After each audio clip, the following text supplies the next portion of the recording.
저는 요즘 아주 매력적인 TV 프로그램 하나에 좀 빠져 있습니다. 여러분에게 말씀드리면 여러분도 한 번쯤 보게 되어서 시청률에 도움이 될 것 같은데요. 신임 감독 김연경이라는 프로그램 굉장히 제가 재밌게 보고 있습니다. 여러분에게 말씀을 드렸는지 모르겠지만 저는 초등학교 2학년부터 중학교 1학년까지 배구부 선수로 활동을 했어요. 그 초등학교 때는 키가 그렇게 안 클 줄 몰랐죠. 그리고 저는 그 센터 역할을 했어요. 근데 중학교에 가서 키가 안 크니까 우리 어머니가 학교에 찾아가서 체육생님하고 단판을 지었습니다. 이렇게 키가 안 크는데 배구로 희망을 가질 수 없으니 빼달라, 공부를 해야 될 시기다, 그렇게 말을 했고, 우리 체육생님은 그럼에도 불구하고 센터로서의 역량이 강하니 조금 배구부를 위해서 조금 더 할 수 있게 허락해달라. 그런데 우리 어머니가 이겼습니다. 그래서 그때부터 제가 배구를 그만뒀어요. 그러다 보니 이제 스포츠 성향이라는 것이 배구를 얼마나 좋아하겠습니까? 많이 좋아하죠. 그 중에 김연경 선수는 사실은 전 세계적으로 정말 뭐랄까, 그만한 기량의 선수가 없고, 보통 배구 여제라고 하는데 이분한테는 여자 배구 선수임에도 불구하고 황제라고 붙이잖아요. 그냥 여자를 빼고 황제라고 붙여요. 그만큼 잘해요. 이분이 신임으로 감독을 하는 거예요. 좋은 선수가 좋은 감독이 되지 못한다는 게 오히려 공룰입니다. 그런데 제가 이분이 하는 감독, 그리고 그 선발된 선수들을 바라보면서 느끼는 바가 참 많은 거죠. 배구가 2군이 없어서 1군에 프로에서 스카웃이 되지 않으면 바로 방출이 되어서 배구 생명이 끝나버립니다.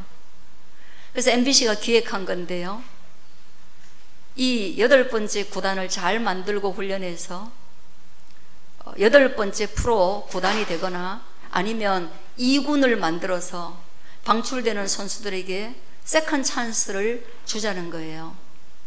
그러기 위해서 여기에 뭔가 옵션을 걸어가지고 그것을 달성하면 되는 거니까 선발된 선수들도 굉장히 절박하고, 이 김연경 선수도 배구의 역사인데 자기가 배구의 미래를 위해서 그것에 대한 의미가 굉장하기 때문에 목이 터져라고 그 친구들을 감독하는 거예요.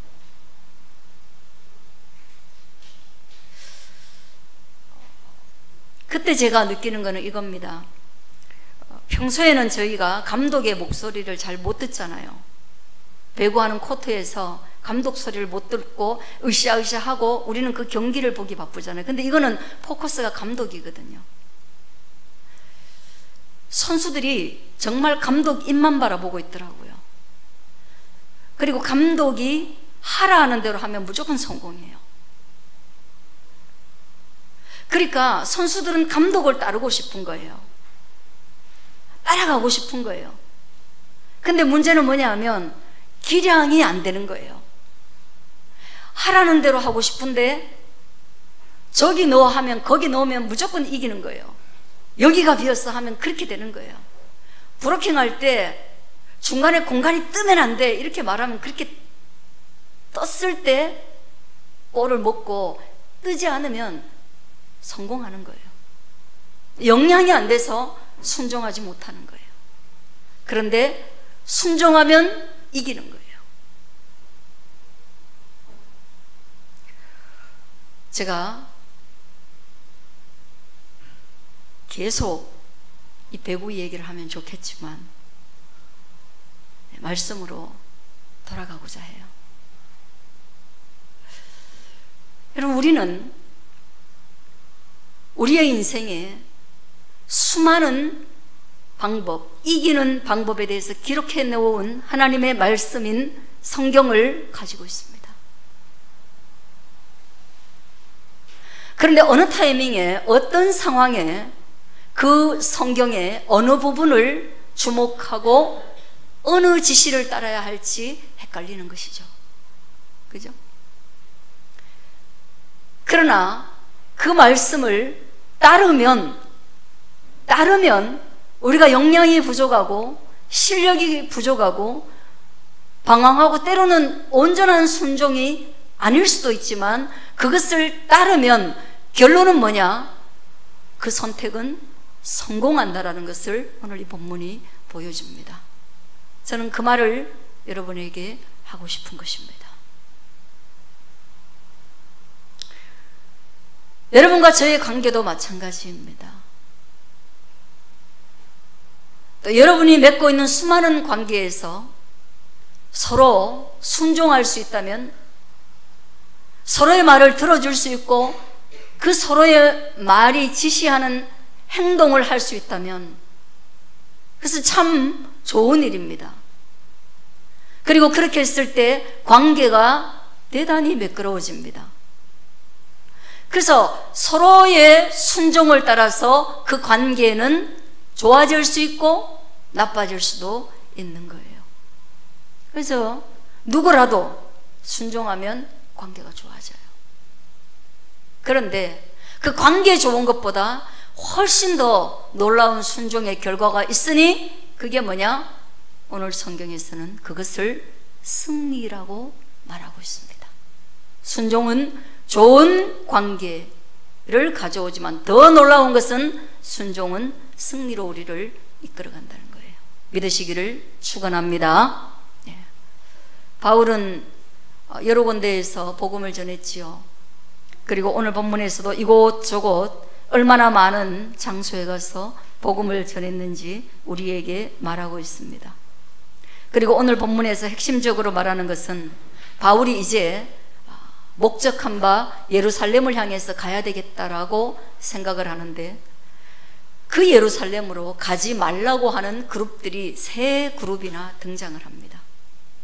바울은 예루살렘으로 가야 되겠다라고 말하는데, 바울의 공동체 안에 있는 그룹 중에 한두 사람이 아니라 제자 그룹과 빌립의 4딸 중에 기도 많이 하는 예언자 그룹과 그리고 선지자로 이전에 이미 예언을 했었고 그 예언이 맞아 떨어졌던 아가보라고 하는 사람, 이 세 그룹이 바울에게 예루살렘에 가지 마세요. 예루살렘에 가면 환란이 기다리고 있습니다. 아가보는 특히 어떤 그 환상을 본 것을 재현하면서 바울에게서 띠를 가지고 와가지고 그 띠를 자기 손에 묶으면서 자기가 본 환상 가운데 이 띠 주인이 예루살렘에 가게 되면 이렇게 결박당할 일이 있을 것이라고 자기에게 하나님이 계시하셨다.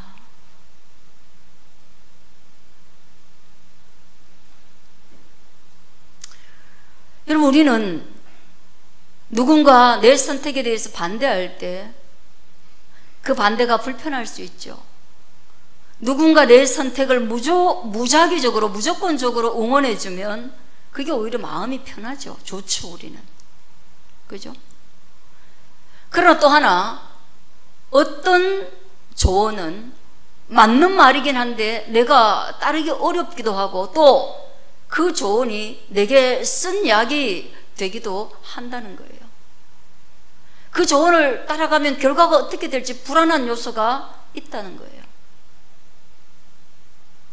다시 한번 그 김연경 감독의 제가 말을 빌어서, 그 말은 너무나 공감대가 있는 말이고 우리가 자주 듣는 말이기 때문에 인용하는 것입니다. 여러분, 너무너무 이 방출되어지고 트라우마가 있는 이 선수들이 멘탈이 기본적으로 취약한 거예요. 멘탈이.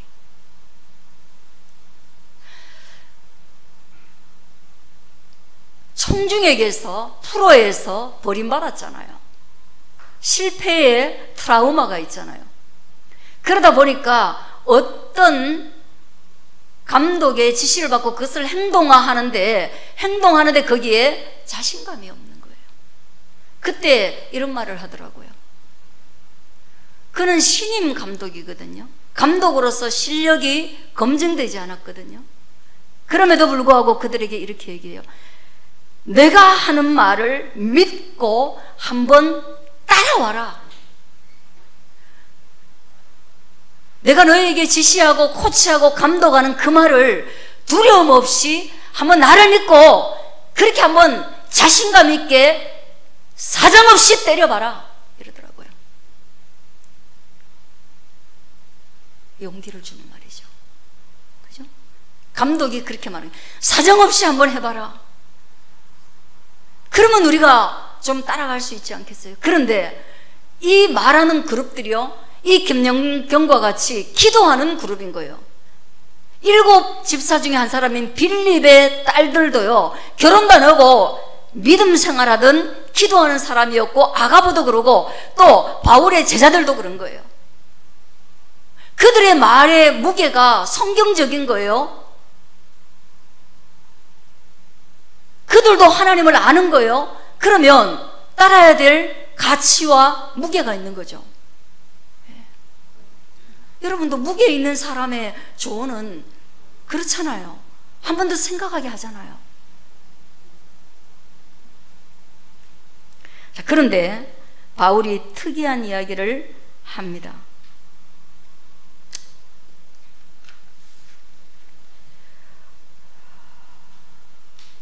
13절 바울이 대답하되 여러분이 어찌하여 울어 내 마음을 상하게 하느냐. 예, 그들이 바울의 생애의 종말과도 같은 환상을 보고 난 뒤에 못 가게 하면서 그들이 울었다는 거예요. 될 일이 뻔하기 때문에, 가면 될 일이 뻔하기 때문에 그들이 눈물로 그의 앞길을 막은 겁니다. 눈물로. 그때 바울이 마음이 상했어요. 화가 나서 상한 게 아니라, 화가 나서 상한 게 아니죠, 여러분. 애통한 것이죠. 그들의 슬픔을 공감하는 것이죠. 그들이 스승으로서의 바울에 대한 애틋함과, 그리고 그 죽음에 대한 두려움과, 그리고 바울이 죽었을 때에 다가오게 될 복음의 영향력의 축소, 이런 것들을 다 생각하고 그들이 눈물을 흘릴 수밖에 없는 인간적 애틋함을 아는 것이에요. 그래서 거기에 대해서 바울이 마음을 상했다는 것은 마음이 아픈 거죠. 그러나 그 바울은 새로운 말로 그들을 격려합니다. 나는 주 예수의 이름을 위하여 결박당할 뿐 아니라, 그래, 나는 주 예수의 이름으로 결박당하는 것에 대하여서 두려워하지 않는다. 더 나아가서 예루살렘에서 만일 내가 결박당하였다면 끝내는 죽을 것도 각오하고 있다. 그렇게 말하는 거예요. 여러분, 결론이 뻔한, 그리고 바울도 그걸 인식하는 거죠. 이들의 예언이 틀리지 않다는 거. 바울도 깊은 환상을 보는 사람이고 하나님의 음성을 듣는 사람 아닙니까? 바울도 아는 것이죠. 그들의 예언은 거짓 예언도 아니고 잘못된 응답을 받은 거 아니다. 그들의 예언은 적중하다. 바울도 거기에 공감하는 것이고, 바울에게도 그런 감동이 없겠습니까? 그러나 바울은 새로운 것을 생각하는 것입니다. 예루살렘에 가야만 하는 이유를 생각하는 겁니다. 예루살렘에서 바울을 필요로 하고 있다라는 이유, 그리고 그 이유를 위해서라면 그것은 예수 그리스도를 위한 것이며 그 이유를 위해서라면 결박당하는 것쯤은 내가 견디겠다. 그리스도 예수를 위하여 내가 결박당하겠다. 또 그리스도 예수를 위하여 내가 죽을 수 있을지라도 그 죽음도 불사하겠다. 그것이 바울의 믿음인 것입니다. 여러분, 불편하죠? 여러분, 우리의 어떤 선택은, 우리가 하는 어떤 선택은 과정과 결말이 너무나 선명하게 많습니다. 여러분, 결혼이라는 선택을 한 사람이 자유를 누리겠다고 하면 어려운 것입니다. 결혼을 선택할 때 우리는 구속되겠다, 우리는 더 많은 부양가족을 인하여서 책임감 있는 삶을 지금보다 훨씬 더 내 자신의 자유를 포기하는 삶을 살 것이다. 그 선택이 가지고 오는 결론인 것입니다. 내가 지금 몸에 해롭다는 음식을 끊지 않고 계속해서 먹는다는 것은, 그 누구의 조언도 듣지 않는다라는 것은 시간적 차이만 있을 뿐이지, 그것으로 인하여서 내 몸에 해로운 것들을 결론적으로 감수하겠다는 거예요. 우리의 많은 선택이 우리의 인생이 되는 겁니다. 그러므로 우리의 모든 선택은 책임을 동반하는 것입니다. 그러나 바울이 오늘 선택한 것은 그리스도 예수를 위한 것이며, 그 선택이 끝내는 죽음으로 갈지라도 나는 그 선택을 하겠다. 바울의 믿음인 것입니다. 오늘 저는 여러분의 선택이 그리스도 예수를 위한 선택이 되기를 주의 이름으로 축원드립니다. 여러분, 고민하십시오. 나는 이 선택이 그리스도 예수를 위한 선택인가 고민하십시오. 나는 이 선택이 믿음의 선택인가 갈등하십시오. 내 모든 선택에 예수의 이름이 있는가 생각하십시오. 정말 우리는 힘이 겨워도 그리스도 예수의 이름 안에서 선택하기를 훈련하셔야 되고, 그리고 그리스도 예수를 위하여 선택하는 것들을 자꾸만 반복하셔야 됩니다. 그리야만 우리의 인생이 끝에 가면 내가 그리스도 예수를 위하여 살았노라고 말할 수 있는 것입니다. 끝내 주의 얼굴을 배울 때 내가 주여, 주의 이름을 위하여 살았고, 주의 이름으로 인하여서 작은 소자들을 섬겼고, 목마른 자들에게 물을 주었고, 그리고 내 모든 자유가 침해당할지라도 주님을 위하여 살았다라고 그날에 그 자리에 가서 말할 수 있는 것입니다. 후회 없는 인생을 살 수 있는 것입니다. 그것이 싸움의 현장에 있는 저와 여러분의 선택인 거예요.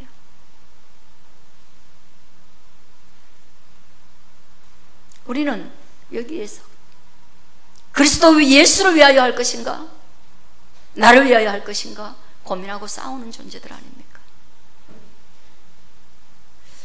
다시 한번 제가 배구 코트로 돌아가 볼게요. 선수들은 감독과는 다른 말을 많이 하더라고요. 선수들은 이 말을 많이 하더라고요.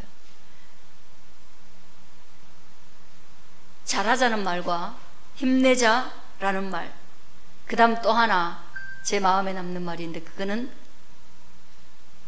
후회하지 않도록 하자. 이 경기가 마치면 이렇게 할 걸, 저렇게 할 걸, 이 경기가 끝나고 나면, 패배하고 나면 정말 후회가 많이 남는 거죠. 그거는 선수들이 매 순간 경험하는 거 아니겠습니까? 매 경기마다 경험하는 거 아니겠습니까? 특별히 패배한 경기일수록 그들에게 남는 게 뭐겠습니까? 아쉬움, 후회인 것입니다. 수많은 경기를 치러본 그들이 할 수 있는 말은 후회 없이 모든 힘을 쏟아서 경기에 임하자는 거예요. 근데 인생은 한 번인 거거든요. 인생은 한 번인 거거든요. 그러나 우리의 수많은 선택이 후회를 남긴 선택도 많았을 것이거든요. 우리의 어떤 선택이 그리스도 예수 때문에, 하나님 때문에 선택한 것이 후회가 없기를 주의 이름으로 축원드립니다. 그리고 우리가 선택하고 우리가 살아가는 분마다 초마다 땀 흘리는 이 선택의 현장에서 우리가 주를 위하여 후회 없이 살았노라. 주를 위하여 후회 없이 살았기 때문에 우리는 그 순종으로 말미암아 내 인생은 남이 보기에는 어떤지 모르겠지만 달려갈 모든 길을 마친 내 선택은 면류관이 준비된 이김의 선택이었더라. 그 말을 할 수 있기를 바라는 거예요. 그렇게요, 바울이 명확하게 다 선택하고 나니까 내가 죽을 각오도 돼 있어 라고 하니까 이제 더 이상 말릴 수 없는 거예요. 예. 여러분, 고집 센 사람요, 난 죽어도 할 거야 이렇게 되면 이제 더 이상 아무도 안 말려요. 그죠? 예. 고집 센 사람들은 믿음의 고집이면 좋겠는데 일반 고집도 죽어도 할 거야 이러면 이제 더 이상 안 말려요. 근데 이 사람들은 뭐예요? 14절, 그가 권함을 받지 아니하므로 우리가 주의 뜻대로 이루어지다 하고 그쳤노라. 할렐루야. 그쳤는데 뭐예요? 똥꼬집이 아니기 때문에요. 여러분 봐요, 똥꼬집하는 사람한테 우리가 아이고 모르겠다, 네 맘대로 해라, 그럴 때 우리 이거 축복은 아니죠. 똥꼬집 부리는 사람한테 네 맘대로 해라 할 때 이건 축복은 아닙니다. 그러나 바울의 선택은요, 결단은 똥꼬집이 아니라 죽음을 각오하고 순종하겠다라는 예루살렘에 그의 필요가 있기 때문에, 환상을 보아도 큰 틀에서 하나님의 뜻이기 때문에 그런 결단을 하니까 이 사람들이 주님의 뜻이 그 안에서 이루어지기를 기도하고, 그리고 더 나아가서 그들이 해변에 모여가지고 여러분 기도할 때, 그와 성별하면서 집에서도 기도했겠지만 마지막으로 떠나는 해변에서 기도할 때 그들의 그 절실한 기도가 어디에 도달했을까? 누구의 마음을 움직였을까? 그것은 하나님의 마음을 움직이는 기도가 되었을 것입니다.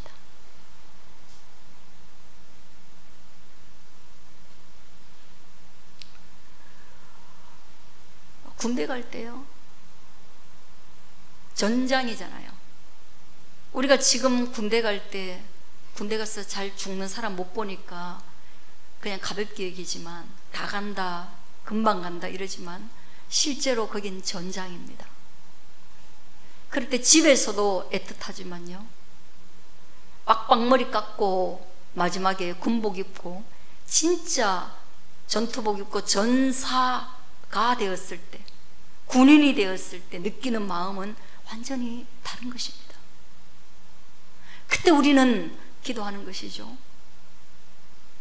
평화가 있기를, 안전하기를, 잘 견디기를, 그 시즌에 전쟁이 일어나지 않기를. 그런 절실함인 거예요. 그런 절실함.